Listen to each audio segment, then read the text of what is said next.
pessoal, sejam todos bem-vindos a mais uma aula de matemática aqui com o professor Arnon Francisco. Bem, pessoal, antes de iniciarmos a nossa aula, é importantíssimo salientar para vocês que vocês estejam em um lugar calmo e tranquilo, sem muito barulho, porque esse é o momento de aprendizagem, esse é o momento que vocês vão melhorar os conhecimentos de vocês. Vamos para o vídeo?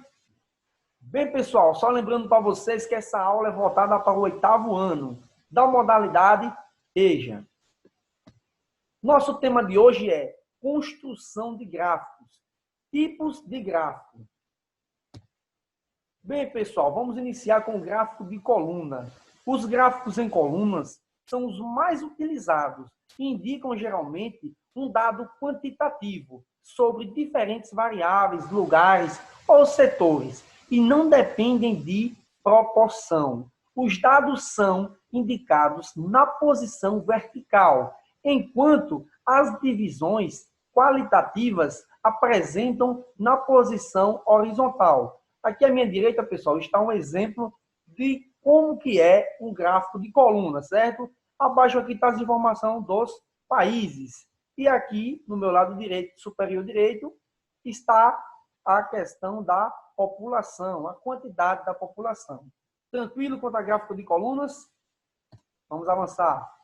Vamos ver agora um exemplo prático de como se aplica um gráfico de coluna. Olha, Dona Maria tem 3 filhos. Tiago, de 3 anos, Rafael, de 10 anos e Wagner, de 7 anos.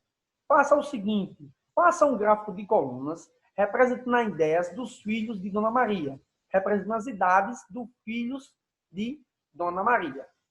Bem, pessoal, aqui está Rafael, 10 anos, está aqui.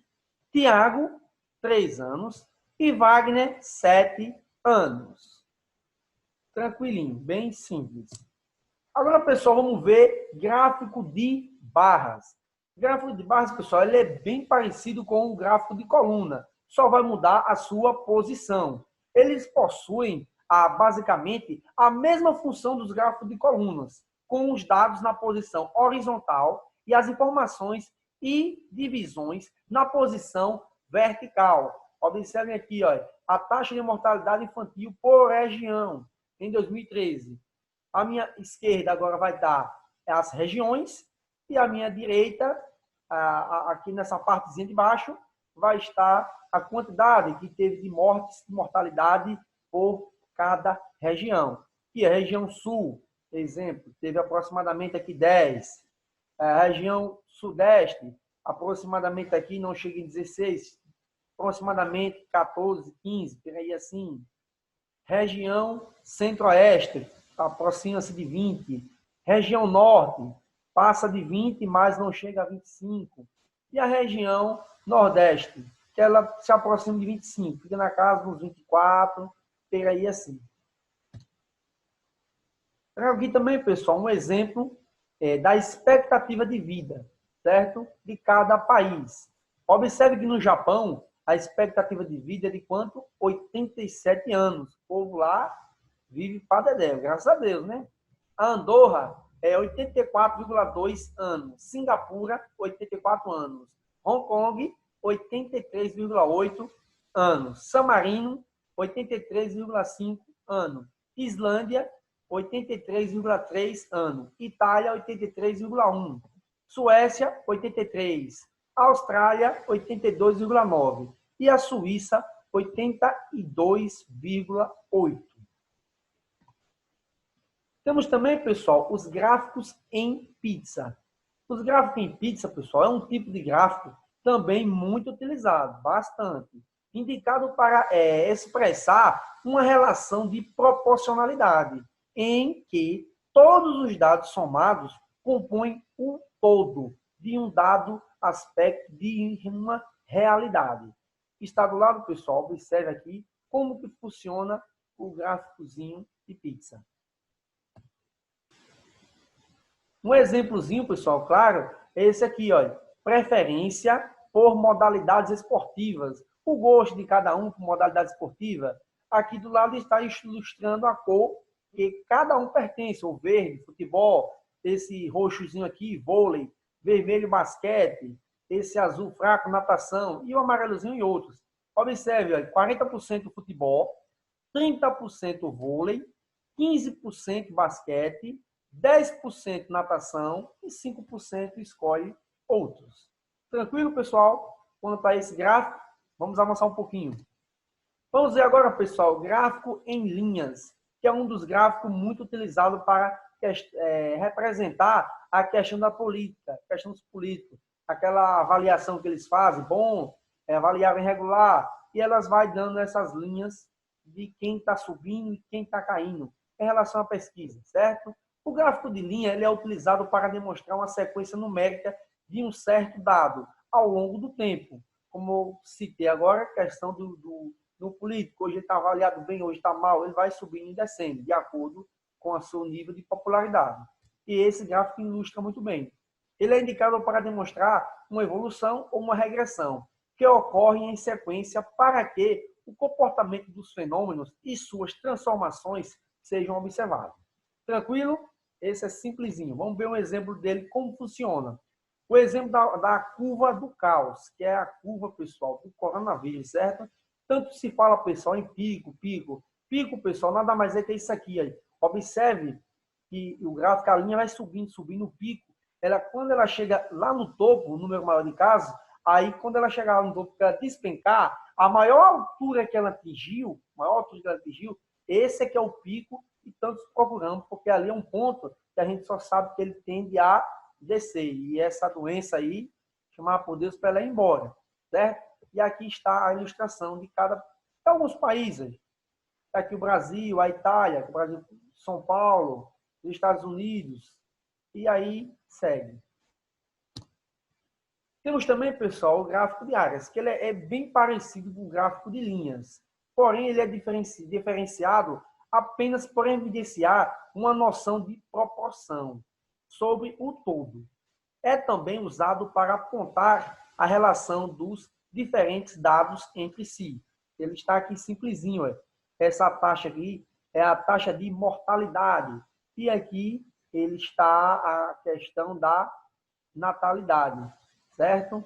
Por quê, pessoal? Porque aqui, ó, apesar de um estar mais alto que o outro, como ele informa a questão da área, ele está dizendo que teve o quê? Teve muito mais, só que hoje está menos, certo? Temos também, pessoal, um exemplozinho aqui, ó, é o gráfico da área, que ele apresenta muito bem, ó, a questão em azul, tá a contratação, e em amarelozinho, ele está a demissão, a quantidade de pessoas que foi contratada e demitida. Observe, ó, vamos acompanhar o gráfico azul aqui, ó, quando ele sai do mesmo ponto, os dois vão crescendo, chega um ponto aqui que a contratação está em alta. Só que se compararmos esse outro ponto aqui, acompanha pela setinha, pessoal, não tem dificuldade. Compararmos esse ponto em azul com esse ponto aqui em amarelo, observe que chegou um ponto que estava se contratando mais e demitindo menos. Mas se for olharmos para esse ponto aqui, olha, ele está demitindo mais e contratando menos. E essa margem aqui, a área, é só para demonstrar a quantidade, aquela área, a quantidade de pessoas, de certa forma, que foi contratada e a quantidade de pessoas que ela foi demitida. Vamos ver agora, pessoal, gráfico em rede. Esse tipo de gráfico não é tão comum na disciplina de geografia, por exemplo, sendo mais frequente e utilizado para medições de termos específicos, estratégia e até em jogos de videogame, online ou do tipo RPG. Sua unidade de medida é comparar valores distintos de uma mesma variável. Geralmente, pessoal, ele é utilizado para comparar. E quem já jogou PlayStation 2 sabe muito bem que no jogo do PlayStation 2, esse gráfico ele é muito utilizado para fazermos a comparação de um time com outro. Ele aqui vai dando, ó. Por exemplo, se eu peguei um time todo aqui em branco, o fundo, ó, quando eu pego esse aqui em azul, eu estou dizendo que esse do fundo aqui, ó, ele é o melhor, tecnicamente, o time mais forte, porque essa parte branca está sendo maior e esse aqui está sendo menor. Ele é utilizado também no jogo de moto velocidade, MotoGP. E aqui, a MotoGP, ele tem nessa parte aqui de cima, aceleração.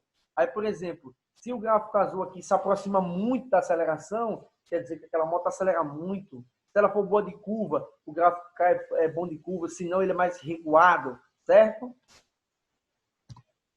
E eu trago também um exemplo dele, pessoal, mostrando a questão de uma pessoa de competência. Tem 4 pessoas, olha. É da Ana, Eduardo, Silva e Cláudia. Observe aqui, Ana, no quesito pontualidade, é 2 aí. A pontualidade dela é 2.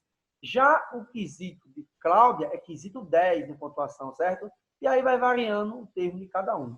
Esse gráfico ele é usado com não tanta frequência, mas em outros casos, como por exemplo em videogame, ele é bastante usado. Bem, pessoal, eu trago também essa atividade para vocês, certo? Quem viu a aula passada, pessoal, já sabe que essa atividade é esse linkzinho. Aqui abaixo na descrição vai estar o nome atividade. Tem esse link, vocês clicam nesse link. Clicando nesse link, pessoal, já vai abrir diretamente no seu celular ou no computador onde você estiver acessando, abre diretamente uma pasta no Google. Lá no Google já vai direto para o questionário de vocês. Vai ter algumas questões, tudo relativo com o que a gente viu, certo? Não tem bicho de 7 cabeças. Tá lá as questões, vocês vão marcar elas, responder, e o próximo passo é fazer o quê? Tem um nomezinho enviar, assim que você marcar todas as questões, clica no nome enviar e encaminha, e eu automaticamente já estou recebendo essa atividade de vocês. Tranquilo, pessoal? E, pessoal, trago também esse desafio. Veja bem, olha, você consegue fazer um gráfico destacando o tempo que você deixa disponível para os estudos em relação a um dia, ou seja, 24 horas. Vai fazer um gráfico, pessoal, escolha o modelo que vocês querem de gráfico para representar a quantidade de tempo que vocês deixam livre para o estudo de vocês, em relação a 24 horas. Tranquilo? Para finalizar nossa aula, pessoal, trago essa reflexão. O sucesso não tem a ver com o lugar de onde você veio, e sim com a confiança que você tem e o esforço que você está disposto a investir. Michele Obama. Quem chegou até aqui, pessoal, não esquece de dar aquele joinha, se inscreva no canal, se possível, ative o sininho de notificações. É muito importante, pessoal, estar deixando esse gostei, porque vocês estão dizendo, professor Arlan, estou gostando bastante das aulas de matemática. Certo, pessoal? Tchau e até a próxima aula.